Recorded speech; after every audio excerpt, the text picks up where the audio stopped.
বাংলাদেশে বেশ কিছুদিন ধরেই নারীদের কর্মঘণ্টা নিয়ে বিতর্ক চলছে। বিতর্কের শুরু জামাতের আমির শফিকুর রহমানের এক বক্তব্যের সূত্র ধরে। সম্প্রতি এক কর্মসূচিতে ডাক্তার শফিকুর রহমান বলেছেন, জামাত ক্ষমতায় এলে নারীদের কর্মঘণ্টা ৮ থেকে কমিয়ে ৫ ঘন্টা করা হবে। পাশাপাশি যারা ঘরে সময় দেবেন তাদেরও স্বীকৃতি দেওয়া হবে। এমনকি তিনি উল্লেখ করেছেন, যদি কোনো প্রতিষ্ঠান এতে ক্ষতির মুখে পড়ে সরকার তাদের জন্য ৩ ঘন্টার সমপরিমাণ বেতন ভর্তুকি হিসেবে দেবে।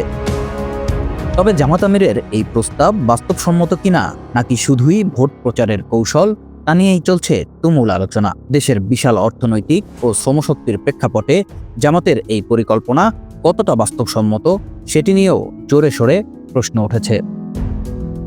বাংলাদেশ পরিসংখ্যান ব্যুরোর তথ্য অনুযায়ী দেশের মোট শ্রমশক্তির প্রায় ৪৪.২% নারী। আনুষ্ঠানিক ও অনানুষ্ঠানিক খাতে প্রায় ২.৫ কোটি নারী বর্তমানে কর্মে নিয়োজিত।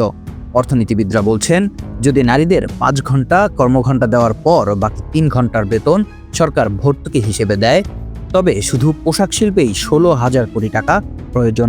এমন বিশাল খরচ এবং অর্থনৈতিক বাস্তবতার সঙ্গে জামায়াত আমিরের প্রস্তাবের সামঞ্জস্য কি আছে তা নিয়েও প্রশ্ন উঠেছে। বিএনপিও জামাতের এই প্রস্তাবের তীব্র সমালোচনা করেছে।